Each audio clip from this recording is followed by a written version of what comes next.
Bab 2724, Penjara Dewa. Bebas. Bella memandang Mile dengan ekspresi rumit.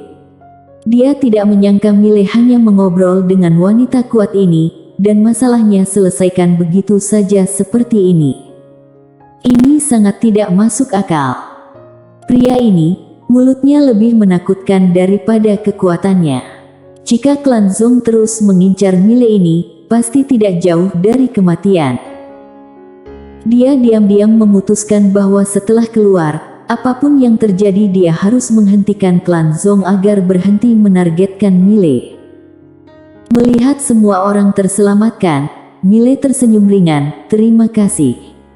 Wanita itu memandang Mile, "Aku melepaskan mereka, bukankah kamu harus membantuku?" Ekspresi Mile membeku.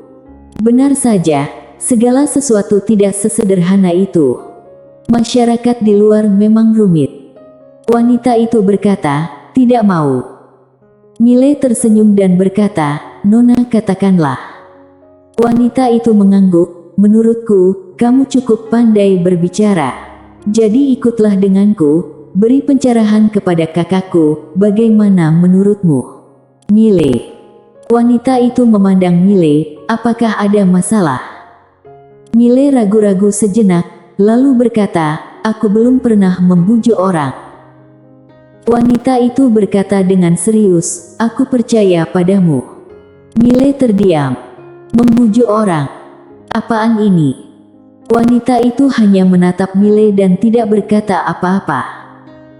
Mile tidak tahan dengan tatapan orang lain, jadi dia menggelengkan kepala sambil tersenyum. "Baik, aku akan mencoba, tetapi aku tidak jamin bisa berhasil."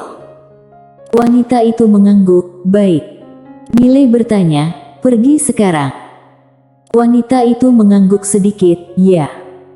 Mile berpikir sejenak, lalu menoleh ke arah Bella yang ada di sampingnya. Setelah hening beberapa saat, Bella berkata, "Tuan Muda Ye, kalau begitu kita berpisah." Mile tersenyum dan berkata, "Kamu mau kembali ke klan?" Bella mengangguk, "Aku ingin kembali dan menjadi ketua klan Zong." Dia tahu jika dia ingin menyelamatkan klan Zong, hanya ada satu cara, yaitu menjadi ketua klan Zong. Jika tidak, begitu klan Zong memprovokasi Mile lagi, klan Zong akan hilang.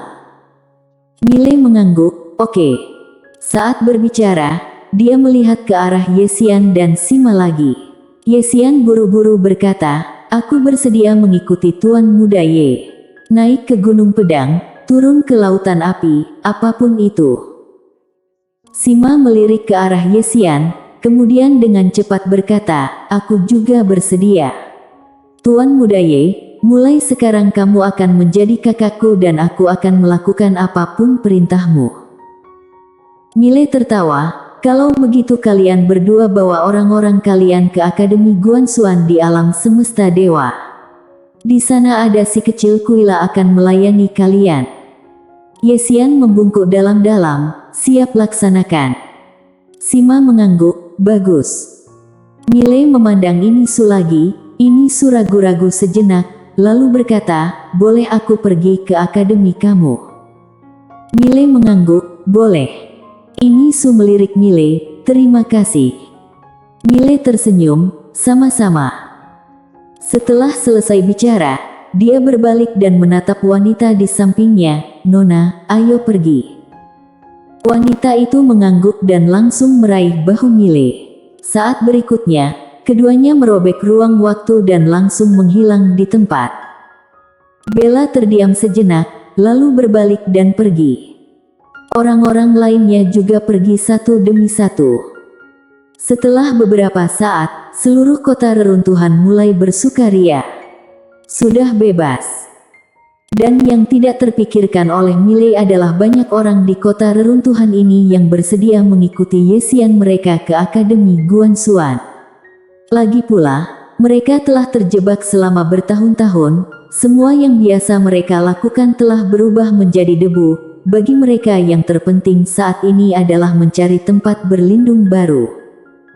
Tentu saja, Akademi Guanxuan adalah pilihan yang sangat bagus. Tidak lama kemudian, para master seluruh kota reruntuhan bangkit dan pergi ke Akademi Guanxuan. Dalam terowongan ruang waktu tertentu, Miley dan seorang wanita melakukan perjalanan. Kecepatan tinggi. Jaraknya sangat dekat sehingga tubuh fisik Miley tidak dapat menahannya, tetapi dia tetap tidak mengorbankan armor perang, tetapi memilih untuk menahannya. Miley melirik wanita bergaun hitam di sampingnya. Wanita itu tampak tenang, tidak ada yang aneh sama sekali. Miley sedikit penasaran, siapa nama Nona? Wanita bergaun hitam berkata, Anggia Wenre. Miley mengangguk sedikit, klan Wenre. Wanita bergaun hitam mengangguk. Miley mengangguk dan tidak berbicara lagi. Anggia Wenre menoleh ke arah Miley, apa kamu pernah dengar tentang klan Wenre? Miley menggelengkan kepalanya, tidak. Anggia Wenre memandang Miley dan tidak berbicara. Miley tersenyum kecut, tidak pernah sama sekali. Anggia Wenre mengangguk, aku percaya padamu. Saat mengatakan itu, dia melihat ke arah Miley, kemudian berkata, kamu tidak lemah, kamu juga memiliki pena kebenaran agung. Asal-usulmu pasti tidak sederhana, kenapa kamu belum pernah dengar klan Wenre? Miley berpikir sejenak, lalu tersenyum, mungkin karena aku tidak memiliki kekuatan yang cukup, dan aku tidak dapat berkontak dengan kalangan tertentu. Anggia Wenre terdiam beberapa saat, lalu berkata, apa yang kamu katakan sangat rasional, tetapi intuisiku mengatakan bahwa kamu memiliki latar belakang yang tidak sederhana. Miley tersenyum, jangan bahas masalah ini lagi. Anggia Wenre mengangguk. Miley berkata, bisa kamu ceritakan tentang kakakmu dan Wendra? Ekspresi Anggia Wenre berubah muram dalam sekejap. Kakakku dulu di dunia bawah, kemudian bertemu dengan pria ini. Waktu itu, pria ini akan mengikuti ujian dan menghadapi bahaya di jalan. Kakakku dengan baik hati menyelamatkannya, tapi dia tidak menyangka penyelamatan ini akan merugikan dirinya. Miley berkata, dia jatuh cinta dengan Wendra. Anggia Wenre mengangguk, orang itu sangat pandai berbicara. Saat berbicara, dia melirik Miley, sama seperti kamu. Berhenti. Miley buru-buru berkata, Nona Anggia, bisa tidak kamu berhenti bicara yang tidak-tidak? Kapan aku bermulut manis? Anggia Wenre tampak tenang, aku tebak. Ekspresi Miley membeku. Anggia Wenre berkata lagi, orang berpendidikan, tidak ada yang baik. Miley. Anggia Wenre mengangkat kepalanya dan melihat ke kejauhan, dan berkata dengan lembut, kakakku diam-diam berjanji bahwa dia tidak akan menikah selain dengan dia, tapi sayangnya, hati tulus itu diberikan kepada anjing itu. Setelah pria ini memenangkan sarjana top, dia menikahi wanita lain. Saat berbicara, kilatan permusuhan muncul di matanya, dia kemudian melambaikan tangan kanannya. Boom! Langit berbintang tertentu di sebelah kanan langsung musnah. Melihat adegan ini, kelopak mata Miley bergerak-gerak, Nona ini sangat kuat. Anggia Wenre tiba-tiba menoleh melihat ke arah Miley, kamu juga orang berpendidikan. Miley mengangguk. Anggia Wenre memandang Miley dan tidak berbicara. Suasananya tidak beres. Miley tersenyum, aku bukan hanya seorang berpendidikan, tetapi juga seorang penulis buku. Setelah selesai bicara, dia merentangkan telapak tangannya dan salinan, kitab Dharma Sendao, melayang di depan Anggia Wenre, aku menulis ini. Menara kecil. Pena kebenaran agung tiba-tiba berkata, sial. Anggia Wenre mengambil kitab Dharma Sendao, dia melihatnya sebentar, lalu melihat ke Miley, kamu yang menulisnya. Miley mengangguk, ya. Anggia Wenre mengangguk sedikit, luar biasa.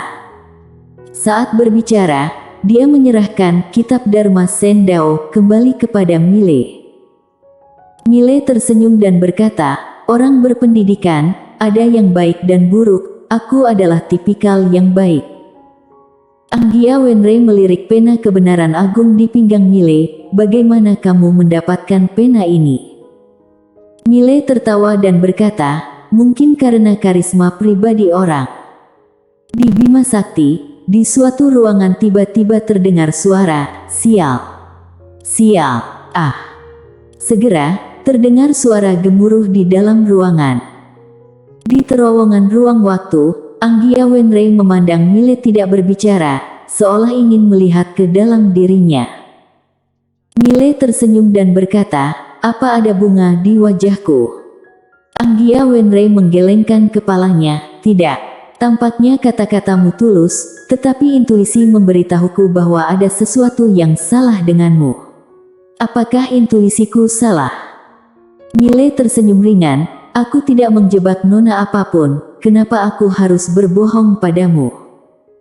Anggia Wenrei menggelengkan kepalanya, berhenti bicara tentang ini. Aku harap kamu dapat meyakinkan kakakku untuk melepaskan obsesinya. Mile mengangguk, aku akan berusaha untuk membodohinya, tidak, aku akan berusaha membujuknya. Anggia Wenrei mengangguk dan tidak berkata apa-apa lagi. Kecepatan keduanya semakin cepat. Setelah beberapa saat, cahaya putih muncul di kejauhan dan tak lama kemudian, keduanya menghilang di tempat. Saat Mile membuka matanya, dia sudah berada di depan aula yang megah. Seluruh aula gelap dan sangat suram, membuat orang merasa sangat tidak nyaman. Mile melihat ke arah atas aula utama. Di sana ada dua karakter besar, penjara dewa. Mile memandang Anggia Wenrei, ini. Anggia Wenrei tampak tenang, penjara dewa, tempat penahanan khusus bagi orang yang melakukan kesalahan di klan Wenrei. Saat dia berbicara, dia memimpin Mile menuju aula utama. Mile melihat sekeliling dan segera, matanya menyipit, dia merasakan aura kuat yang tak terhitung jumlahnya. Aura terendah adalah alam dewa leluhur. Dewa leluhur. Mile membeku. Dewa leluhur ada di mana-mana seperti anjing jalanan. Mile berkata dengan suara dalam, Kak Pena, apa kamu mengaturku lagi? Aku bahkan belum menangani klan Zong, dan kamu menciptakan peta untukku lagi. Pena kebenaran agung terdiam beberapa saat, dan berkata, lagi pula, kamu punya adik, apa yang kamu takutkan? Mile. Pada saat ini, seorang pria muncul di depan Anggia Wenrei, dan pria itu memberi sedikit hormat, nona kedua. Anggia Wenrei tampak tenang, aku ingin masuk. Pria itu ragu-ragu, sangat dilema. Anggia Wenrei menatap pria itu tidak berbicara. Pria itu tersenyum masam, nona kedua, silahkan. Anggia Wenrei mengangguk, menoleh ke arah Mile, ayo pergi. Melihat ini, wajah pria itu berubah drastis, dia berkata dengan tergesa-gesa, nona kedua, orang luar sama sekali tidak diperbolehkan masuk.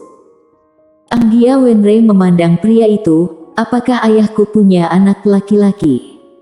Pria itu tertegun, lalu berkata, tidak. Anggia Wenrei mengangguk, menurutmu siapa yang akan menjadi ketua klan selanjutnya? Pria itu membeku sesaat, lalu wajahnya berubah drastis. Brengsek. Ketua klan berikut bukannya kamu. Memikirkan hal ini, pria itu langsung berkeringat dingin. Dia buru-buru berkata, silahkan. Aku tidak melihat apapun. Setelah selesai bicara, dia langsung melangkah mundur. Mile melirik Anggia Wenrei, tetapi tidak berbicara. Anggia Wenrei tidak berekspresi, dia langsung memimpin Mile ke aula utama. Begitu memasuki aula utama, raungan ketakutan tiba-tiba terdengar dari suatu tempat yang dalam, garis darah iblis gila. Ini adalah garis darah iblis gila. Kamu bukan master pedang berbaju biru, siapa kamu, siapa kamu sebenarnya? Suara itu penuh ketakutan dan ketidakpercayaan. Bersambung.